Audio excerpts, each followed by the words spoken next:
L'émission battait son plein. Les projecteurs éclairèrent le plateau comme à chaque diffusion, les rires et les applaudissements du public résonnaient encore après la brillante performance d'Emilien. Fidèle à lui-même, il venait d'enchaîner les réponses justes avec ce calme impressionnant qui le caractérisait. Rien, absolument rien, ne laissait présager que quelques heures plus tard, ce décor familier deviendrait le théâtre d'un drame dont personne ne sortira indemne. Dans les coulisses, pourtant, l'atmosphère changea brutalement. Un silence étrange, presque étouffant, s'abattit en un instant. 2 membres de l'équipe s'échangèrent un regard paniqué. Un coup de téléphone urgent résonna, puis plus rien qu'un murmure. « Il faut appeler une ambulance, tout de suite ». Quelques secondes plus tard, on comprit que quelque chose de grave venait de se produire. Emilien, le champion tant admiré, venait de s'effondrer. Ce fut un choc. Pour le public, pour l'équipe, pour tous ceux qui suivaient son parcours depuis des mois. Comment ce jeune homme, si solide et si souriant devant les caméras, pouvait-il se retrouver quelques heures plus tard dans un service d'urgence? La question hanta immédiatement les esprits.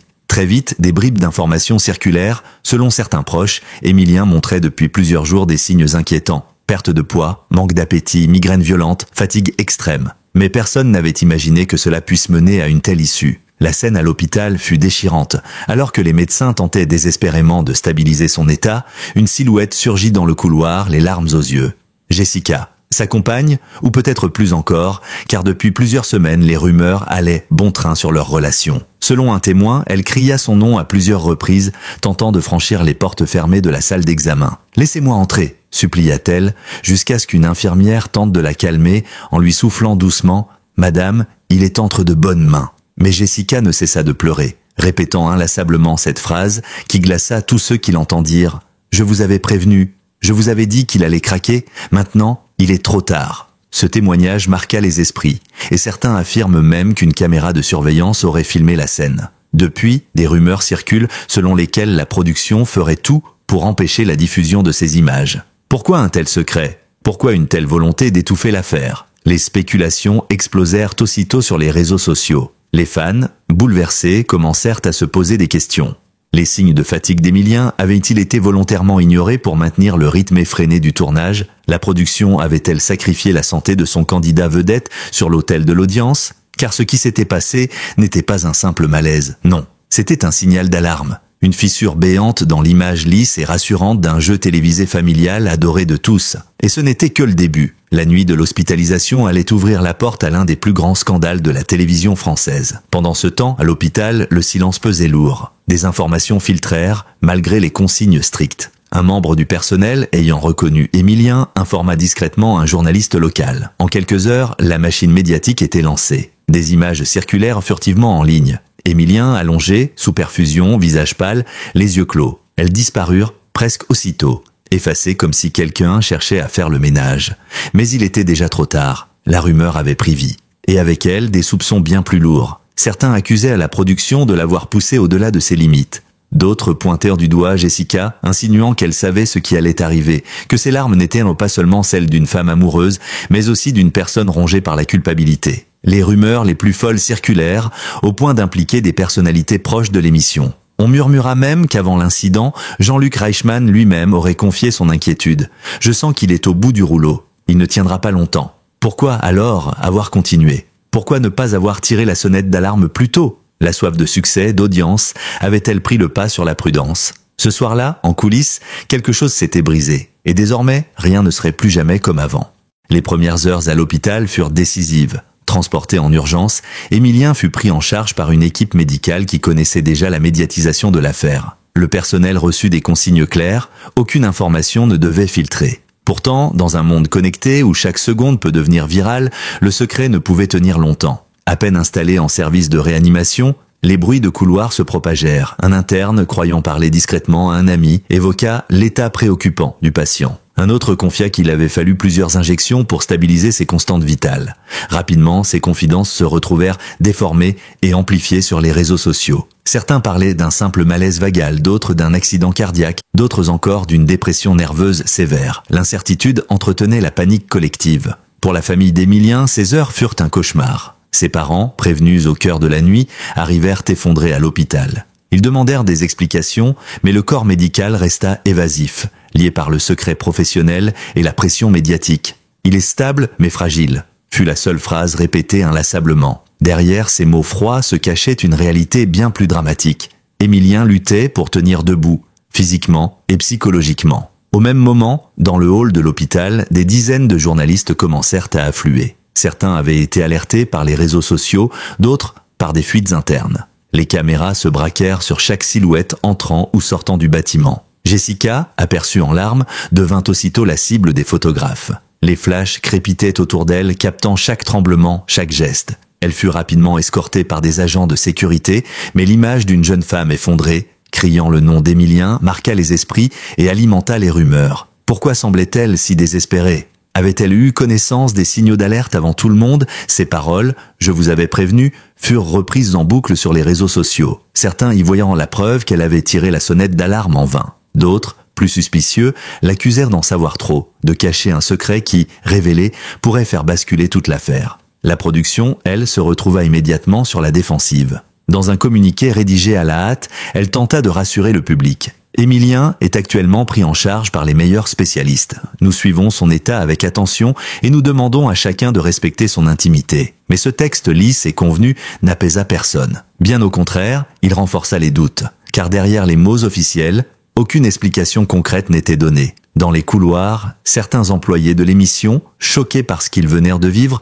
commencèrent à murmurer. Un technicien affirma qu'Émilien s'était plaint à plusieurs reprises de migraines intenses, sans qu'aucune pause supplémentaire ne lui soit accordée. Une maquilleuse confia qu'il avait les traits tirés, la peau pâle, mais qu'on lui avait demandé de lui mettre un peu de fond de teint pour cacher ça. Des révélations glaçantes qui, mises bout à bout, donnaient l'impression que tout le monde avait vu venir le drame, mais que personne n'avait osé agir. Pendant ce temps, le jeune champion luttait dans son lit d'hôpital. Selon un proche, il aurait murmuré, avant de perdre connaissance à nouveau, « Je ne peux plus continuer comme ça ». Des mots simples mais lourds de sens. Était-ce une confession de fatigue, un appel à l'aide, ou bien la confirmation d'un malaise plus profond lié à des pressions extérieures dont le public n'avait pas encore connaissance? Dans la salle d'attente, Jessica restait prostrée, refusant de répondre aux questions, même celles de la famille. Son téléphone vibrait sans cesse, des appels de journalistes, des messages de proches, et selon certains des numéros inconnus. Plusieurs témoins affirment l'avoir vu trembler en lisant un SMS avant de le supprimer aussitôt. Une réaction qui ne fit qu'attiser les soupçons. À l'extérieur, la France entière se réveilla avec cette nouvelle choc. Émilien hospitalisé en urgence. Les matinales ouvrirent leurs journaux sur cette information, les réseaux sociaux explosèrent.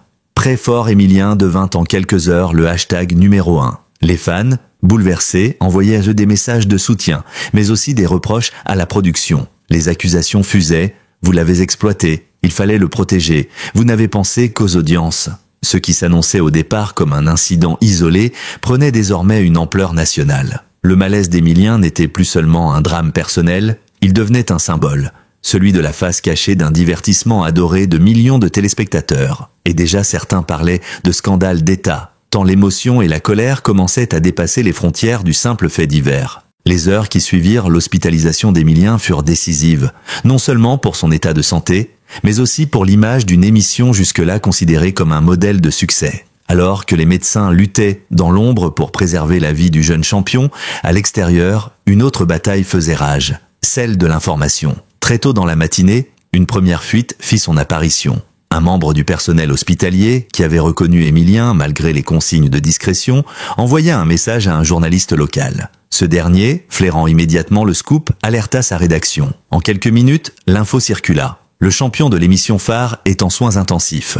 La nouvelle se répandit comme une traînée de poudre, reprise par des sites spécialisés, des forums et des chaînes d'infos en continu. Puis survint le choc des images. Une photo floue, prise discrètement à l'intérieur de l'hôpital, montrait Émilien allongé sur un lit, une perfusion au bras. En quelques heures, elle devint virale, partagée des milliers de fois avant de disparaître mystérieusement. Effacée des réseaux, supprimée des moteurs de recherche, comme si une main invisible tentait de contrôler la narration. Mais Internet a sa mémoire propre, et les captures d'écran circulèrent malgré tout. Trop tard, le secret n'existait déjà plus. Dans ce climat d'incertitude, chaque détail, chaque rumeur, chaque témoignage prenait une ampleur démesurée. Un technicien de l'émission affirma avoir entendu Jean-Luc Reichmann, l'animateur emblématique, confier quelques jours plus tôt « Je sens qu'il est au bout du rouleau, il ne tiendra pas longtemps ». Pourquoi dès lors avoir laissé Émilien poursuivre? La question devint virale, transformant l'affaire en véritable scandale. Sur les réseaux sociaux, deux camps s'affrontaient. D'un côté, ceux qui accusèrent la production d'avoir poussé le candidat au-delà de ses limites pour maintenir l'audience. De l'autre, ceux qui pointèrent du doigt Jessica. Ses larmes au moment de l'admission à l'hôpital l'avaient bouleversée. Mais ses paroles, « Je vous avais prévenu », furent interprétées comme une accusation voilée. Était-elle la seule à savoir l'ampleur du mal-être d'Émilien, ou bien cachait-elle un secret encore plus lourd? Les tabloïds flairèrent l'aubaine.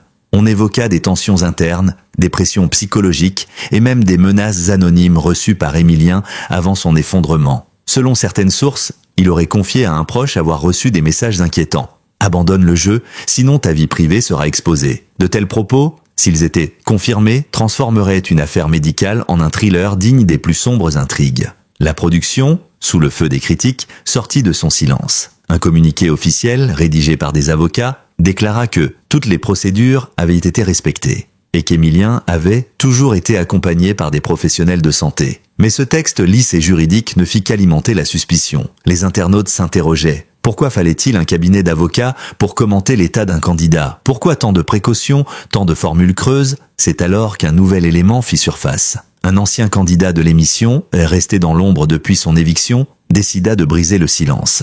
Dans une interview donnée à un média indépendant, il raconta l'envers du décor. Les journées de tournage sont interminables. On nous demande de réviser sous pression, de tenir un rythme intenable. Les psychologues censés nous accompagner ne font que des entretiens de façade. Tout est pensé pour donner l'illusion d'un jeu familial parfait. Mais la réalité, c'est que beaucoup craquent. Ces propos résonnèrent comme un coup de tonnerre. Soudain, l'affaire Émilien ne semblait plus être un cas isolé, mais le symptôme d'un système bien plus vaste. Les réseaux sociaux s'enflammèrent, les journalistes d'investigation commencèrent à fouiller, et déjà certains parlèrent de l'affaire de l'année. Pendant ce temps, à l'hôpital, Jessica restait murée dans le silence. Escortée par des agents de sécurité, elle refusa de répondre aux questions. Selon plusieurs témoins, elle aurait quitté le bâtiment en état de choc, coupant même le contact avec des proches d'Émilien. Un comportement étrange qui alimenta encore davantage les spéculations. Certains y voyant la preuve qu'elle cachait quelque chose, peut-être un secret capable de tout faire exploser. Dans les studios de télévision, la panique commençait à se faire sentir. Des réunions de crise furent organisées. Faut-il interrompre l'émission, communiquer davantage, ou, au contraire, rester dans le flou pour calmer le jeu? La direction se déchirait, tandis que la presse continuait d'alimenter la tempête. Et dans ce chaos médiatique, une vérité s'imposait, ce qui s'était joué dans la nuit du malaise d'Émilien dépassait de loin le simple incident médical. Il s'agissait désormais d'un scandale d'envergure, d'un affrontement entre la machine médiatique et la réalité humaine, entre la vérité et le silence. Et la France entière retenait son souffle, attendant la suite. Alors que la France entière retenait son souffle, croyant encore qu'il ne s'agissait que d'un simple malaise dû à la fatigue, un nouvel élément fit basculer l'affaire dans une autre dimension. Un proche de la famille, resté jusqu'alors silencieux, remit à une célèbre journaliste d'investigation un enregistrement audio. Selon lui, Émilien lui-même l'avait confié la veille de son hospitalisation. Dans ce document glaçant, on entendait la voix tremblante du jeune champion. Fatigué, éreinté, il confiait « Je ne sais plus à qui faire confiance, je me sens piégé. C'est comme si tout était contre moi, et je suis fatigué jusqu'à l'os. » Ces mots, simples mais bouleversants, résonnèrent comme une preuve irréfutable que la situation dépassait largement le cadre d'un stress ordinaire. Ils mettaient en lumière un climat de peur, de suspicion et peut-être même de manipulation. Les rumeurs de menaces anonymes prirent alors une tournure beaucoup plus concrète. Des captures de messages, supposément envoyés à Émilien quelques jours avant son malaise, commencèrent à circuler. Les phrases étaient courtes, brutales, « Abandonne ou tout sera révélé », « Tu ne sais pas à qui tu as affaire, si tu continues, tu vas le regretter ». Qui se cachait derrière ces menaces?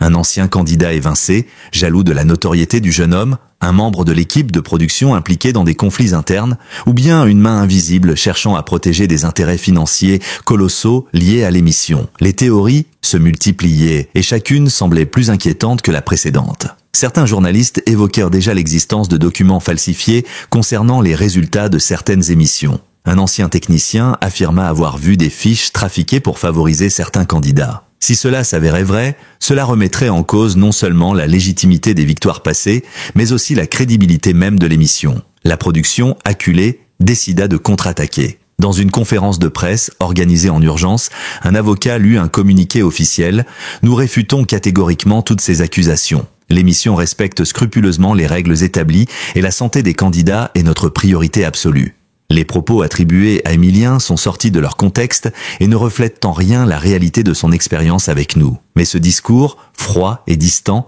sonna faux aux oreilles du public. L'émotion et la douleur de l'enregistrement d'Émilien avaient démarqué les esprits. Et face à cette sincérité brute, les mots juridiques semblaient creux. Les réseaux sociaux s'embrasèrent davantage. Une pétition en ligne fut lancée, exigeant toute la vérité sur l'affaire Émilien. En quelques heures, elle dépassa les 100 000 signatures. Des influenceurs, des créateurs de contenu et même d'anciens candidats commencèrent à publier leurs propres enquêtes, révélant chaque jour de nouveaux témoignages, des photos inédites, des extraits de tournage coupés au montage. Pendant ce temps, Jessica, jusque-là murée dans le silence, devint malgré elle une figure centrale du scandale. Plusieurs témoins l'avaient vue quitter l'hôpital sous bonne escorte, visiblement bouleversée. Certains affirmaient qu'elle aurait confié à une proche « J'aurais dû parler avant, maintenant c'est trop tard ». D'autres allaient encore plus loin, insinuant qu'elle détenait des informations capables de faire éclater toute l'affaire. Était-ce la raison pour laquelle elle semblait si protégée, entourée de gardes du corps et réduite au silence? La pression médiatique devint telle que même des personnalités politiques commencèrent à s'en mêler. Un député lança un appel à une enquête parlementaire sur les conditions de tournage et le traitement psychologique des candidats dans les émissions de divertissement. Jamais auparavant, un malaise survenu dans un jeu télévisé n'avait atteint un tel niveau de gravité. Dans cette tourmente, le public oscillait entre tristesse et colère. Tristesse pour Émilien, ce jeune homme brillant, désormais prisonnier d'un lit d'hôpital. Colère contre une machine télévisuelle accusée d'avoir ignoré les signaux d'alerte pour protéger ses audiences.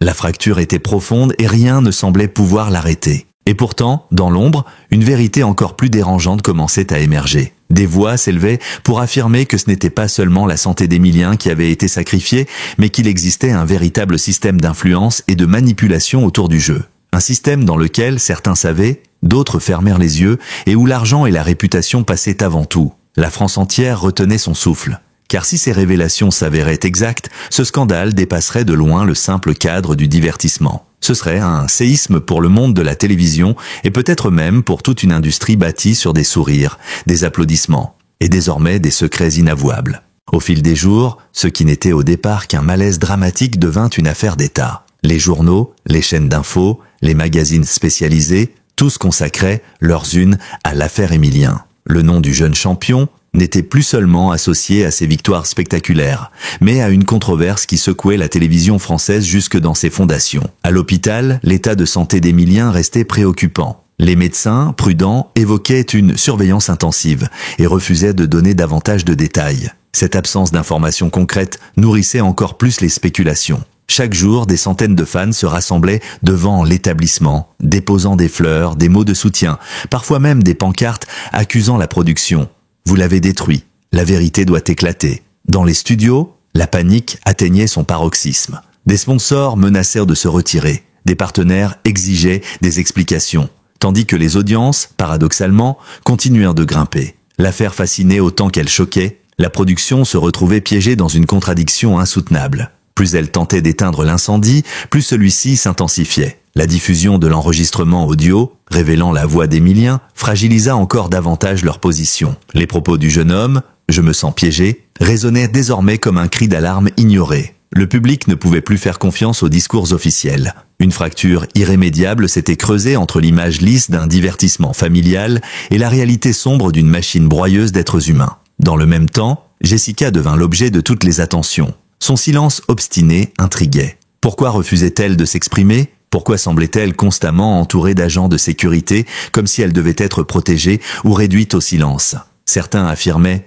qu'elle était prête à parler, mais qu'on l'en empêchait. D'autres, plus cyniques, l'accusaient de jouer un double jeu, de cacher une vérité compromettante. Chaque apparition de Jessica devenait un événement scruté, disséqué, commenté. Face à cette tempête, les politiques s'emparèrent du dossier. Un sénateur parla des esclavages modernes des candidats de divertissement, tandis qu'une députée réclama une commission d'enquête parlementaire. Le scandale dépassait désormais le cadre de la télévision pour devenir une question de société. Jusqu'où peut-on aller pour divertir le public ? Quelle valeur donner à la santé et au bien-être des individus dans une industrie obsédée par l'audience et le profit ? Les révélations continuèrent de pleuvoir. Des anciens candidats témoignaient de leur épuisement, de leurs angoisses, de pressions subies en coulisses. Des techniciens dénonçaient des falsifications de documents, des montages orientés, des manipulations psychologiques. Chaque nouvelle déclaration renforçait l'idée que l'affaire Émilien n'était pas un accident, mais le symptôme d'un système corrompu. Et au centre de tout cela, un jeune homme luttait pour sa survie.